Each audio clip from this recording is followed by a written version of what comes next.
sa bahay katay. Halika na, halika na, halika na sa bahay katay. Halika na, halika na, halika na sa bahay katay. Halika na, halika na, halika na sa bahay katay.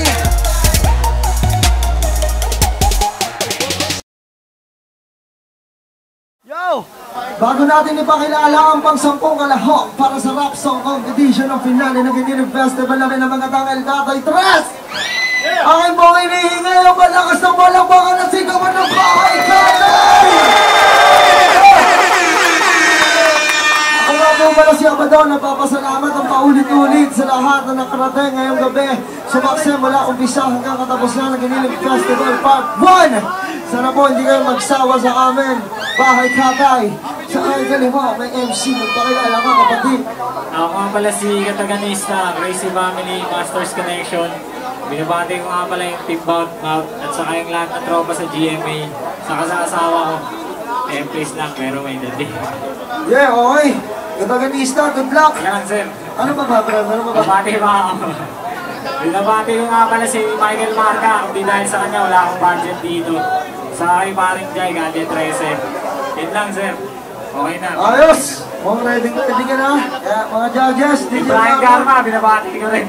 Sige na, ano mo ba? Wala na, okay na. Okay! Game! Check, check. Pinako-contest ko rin to. Wala nang ano, contest na to. Title na ito, Talas ng Tinig. Malakas ang boses! Alex Dizon sa Flower Project. Hey. Dahil lahat tayo nagmula, hanay na wala. Di kasuot ang talento, di ba lang anong maakma. Kami naging makata, may respeto sa lahat ng aspeto. Mapangahas na tao, katulad mo. Kung una pa lang, ito na ang gusto ko. Gumawa ng awit kahit na mapagod pa ako. Lumapag sa entablado, hawak ang mikropono. Tanging puho na pawis at naway na di natutuyo. Kailan ang di sumagi sa isipan ko. Tumigil bagamat may kahinaan, pero huwag kang papasupil. Pangarap ko ay ang sandata kong laging dala. Wala akong baril, ngunit may salita na parang bala. Ilang beses man na madama, pilit na bumabangon. Kahit nalubog sa kumunoy, kahit na umahon, panahon ng siyang umubog para lang maging mahusay. Nabubuhay pa, naririnig palakpak maingay, matagal ko nang inamulat ang musikang ito na sanay sa daan na sisikat. Natatabakan ko ano pa ba patunay ang kailangan ko na ipakita. Kung naman naiintindihan ang aking obra. Lahat tayo nagmula, hanay na wala. Di kasuot ang talento, di ba alam anong maakma. Kami naging makata, may respeto sa lahat ng aspeto. Mapangahas na tao, katulad mo. Sa man lupalong na mapadpad, dapat lagi kang patibay at hindi laging tamad-tandang sumala. Kahit na ang laban ay lutuan, itutuloy ko pati dahil aking nasimulan. Pamatayan ng galing ko, respeto at pakikisama. Manira ng iba ay nakakawalang gana, malupit, maangas, mabagsik, matigas ang dating ng karamihan. Pero sa ugali naman balimbing, itim na tinta, panulat na gaya namin sa pagsulat.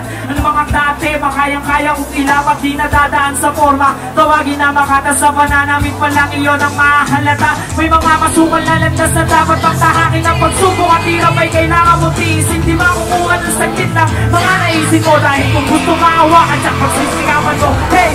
Lahat tayo nagmula, hanay na wala. Di kasuot ang talento, di ba alam anong maakma. Kami naging makata, may respeto sa lahat ng aspeto. Mapangahas na tao, katulad mo. Marami na akong naranasan sa larangan na to, pero nagpapatatag na mas kumpleto sa bato. Para bang umaapoy pag ako'y nagmabilis, malabo ng mapigilan, tila ba isang balawis di maaalis. Sa pusong marating ang tagumpay, kahit na mangawit ang aking magkabilang kamay. At ang wika niitay, huwag daw akong ihinto. Miski na dumami ng masyado mga kritiko, madalas kumukumpa sa pag-awit ng kapikit. Kinabisado bawat letra parang taling mahigpit ang utak ko, kasing lawak ng tubig sa karagatan. Pero di lang matabi, kaya huwag mo ko busgahan. Ako yung bata na. Habang tumatagal lumalakas, tanggap ko na marami pa akong kakainin na bigas. Walang makakapigil sa'kin, nagawin ang gusto ko. Kaya subukan pakinggan, nilalaman ang kata ko. Lahat tayo nagmula, hanay na wala. Di kasuot at talento, di ba alam anong aakma. Kami naging makata, may respeto sa lahat ng aspeto. Mapangahas na tao, katulad mo. Dahil Diyos ang nagbigay sa atin mula wala.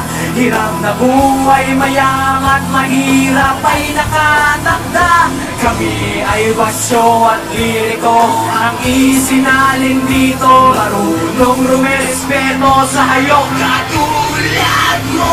Maraming salamat. Salamat, kataganista. Tungo tayo sa ating mga huran. Dito tayo sa ating verso. Numerous.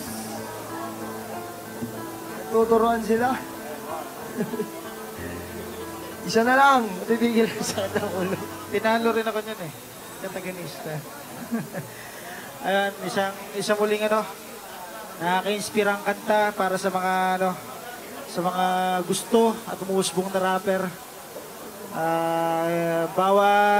Bawat salita niya papakinggan mo, tatago sa puso mo. And then may konting lang ako. Sana mas mas masigla. Mas masigla mong i-deliver. Alam mo 'yun? Yun lang sa akin. Kasi nga bahay kata ito. Ayos. Pero lyrics Sikip daw solid. Ginagawa yung step. Okay, Bligi, salamat Numerous. Yeah. Mahusay yung topic niya, yung motivation na topic niya, grabe yung pinapatid. Kahit sino kapag napakinggan yung kanta niya, mamamotivate.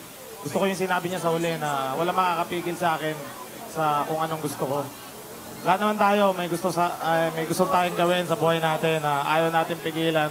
Kaya gusto ko yung pinapatid niyang kanta. Congratulations. Okay, Hudas. Sa verse mo, alam mo yung areglo ng kanta na mula sa malumanay, tapos kukunin mo yung momentum. Tapos pagpatapos na siya, imbes na i-full blast mo, parang binabawi mo, nakuha mo na yung momentum, tapos bigla mong mamalumanay kasi papasok yung chorus. Medyo sayang, kasi ando na yung ibubuhos mo na lang eh. Tapos yung